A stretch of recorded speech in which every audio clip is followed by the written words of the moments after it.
Today I'm showing you these Kids Bluetooth headphones. First of all, they're from Acer, which already makes them feel a little bit better because I know the brand.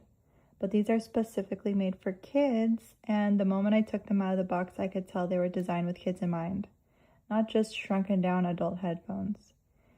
They're super lightweight, which matters because if something feels heavy on my daughter, she's going to be taking it off. These definitely don't bother her at all because the ear cushions are soft and squishy. She's already wore them around the house for almost an hour without trying to take them off, which is saying something for a toddler. The Bluetooth connection has been solid. It paired instantly with my phone. There was no weird lag or random disconnects. They also have this smart volume limit feature, so you can choose between 85 dB and 94 dB depending on your kid's age and what you're comfortable with. The battery life is great. It says 60 hours and we haven't had to charge them at all.